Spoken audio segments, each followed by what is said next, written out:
Welcome to another Saturday Science Edition. It was supposed to be 5 Minute Friday, but I kind of ran out of time yesterday and couldn't do it. But there's nothing better than Science Saturday 5 minutes. Doesn't have the ring to it. Welcome to another Better Bowls, Better Homes, Forever Dog Life Edition, where today we are going to teach you such an important hack if you're preparing broccoli for your pets and adding it to their pet food. Now you might be asking yourself, Rod, why broccoli? What's the big deal with this big green machine here? Let me tell you, my friends, if you are not adding this to your food preparation, you are missing out when it comes to longevity, cancer prevention, eye protection, organ protection, brain protection. This is one of the most important adds to your pet's bowl, according to multiple published studies. In fact, in humans, check it out. The American Journal of Clinical Nutrition, those who ate cruciferous vegetables like broccoli had the consumption of it was associated with a reduced risk of total mortality, cardiovascular disease. You lived longer when you ate this type of food. Do you guys remember Purdue University did a study where those folks that just took 3 servings a week and added it to ultra-processed food, there was a 90% reduction in the incidence of bladder cancer for those dogs in the studies that got it versus the dogs that didn't. A huge, important add into your bowl of food. But according to longevity scientists, if you're not doing these 2 hacks, you are missing out on a very important phytochemical compound called sulforaphane. Sulforaphane is very important because if you're just going to, let's say, your local retailer, support your local retailers, you're buying, let's say, ultra-processed food like kibble, or maybe you're feeding your pet processed foods like, those home delivery frozen, not as much heat and damage done like ultra-processed food type of foods, or maybe you're feeding minimally processed foods like raw frozen that you can pick up in your local retailer. Whatever the case may be, according to scientists, this is normally damaged during either the shipping, either the purchasing, either the manufacturing, either the additives, whatever it is, it's usually not in the food.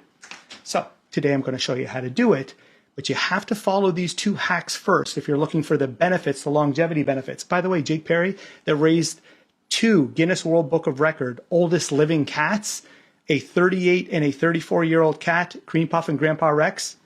Guess what he was adding to his cat's food? Broccoli. Now, what's the mistake? Normally, we cut up broccoli first at home.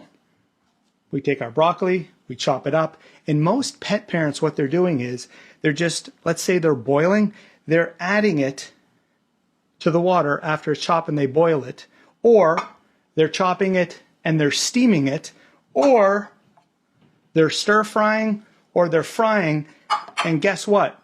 You've damaged the enzyme that's really important called myrosinase in this process, and science says there is no sulforaphane left in that food. That is because when you look at broccoli, technically broccoli has no sulforaphane in it yet. That's not until these 2, you have a precursor. God, getting that to stick is so tough. You have a precursor called glucoraphanine and an enzyme called myrosinase, and there needs to be damage done to the plant in order for those 2 to mix together and time required to produce sulforaphane. So that's why when you're biting into broccoli and you're chewing, you're mixing those 2 things together. Here's the problem. Dogs and cats, they can't chew like we can because of their physiology. Their mouth opens and closes, but it can't go left or right like us. That's why there's some studies out there that say 80% of pet foods that are eaten by our pets are swallowed whole, and they can't get the benefits of the sulforaphane because they can't chew it and break it down. So it's your job to do it. So here's the hack. Don't chop up your broccoli and put it into whatever cooking method you're going to do, or just fire it right away on top of your food when you chop it, because you're not going to get those effects unless you do these 2 hacks first. Let's get going. When you chop your broccoli, folks, first, according to science, the chop is the most important part. When you chop, scientists are telling you want to chop it fine. because the finer you chop it, the better that you get the precursor and the enzyme, glucoraphanine and myrosinase, to mix together. So the 2 millimeter chop is really important. It might look bigger on this with my ruler, but just go with me on it. Now that you've let it chop, the second part is let it sit.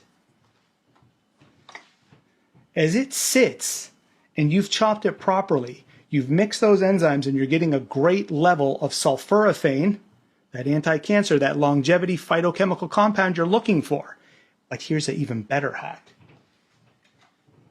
According to scientists, if you let that bad boy sit for at least 30 minutes, even better, 40 minutes, or 40 minutes, or you chop it, leave it in the fridge, let it sit for the day, 90 minutes or longer in the studies, you could triple the amount of sulforaphane that is produced with just chopping first, holding first, then add it into the bowl. If you've got a pet at home that's fighting cancer, arguably the cancer rate today, almost 1 in 2 dogs. This is a critical step. If it was my dogs, I'd be just chopping and putting right into their food.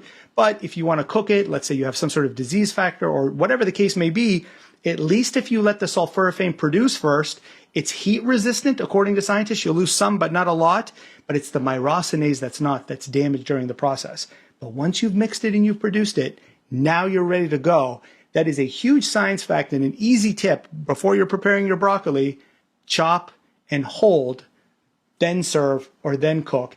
And you are going to produce a ton of this incredible science-proven phytochemical to increase the health span and lifespan of your pet. If you like that, folks, we've got many more tips that are on the way. All of these tips and recipes are in the new book that's coming out, The Forever Dog Life. The link is in the comment section.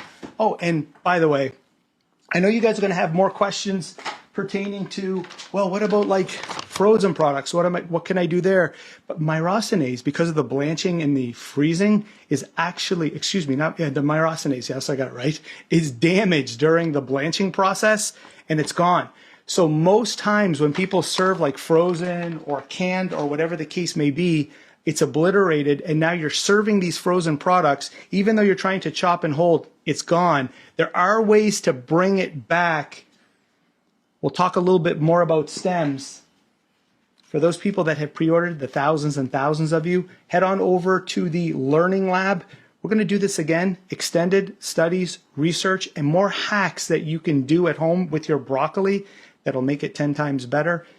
We focus on pre-ordering a lot because the last time we had the book, you guys sold it out in 90 seconds, and then people were leaving us 1-star reviews because they were so pissed they didn't have access to the book because they had to wait months and months and months for HarperCollins to produce more books. That's why we say get it early. There's your Saturday science fact. I said in 5 minutes. It took 9. See you next week.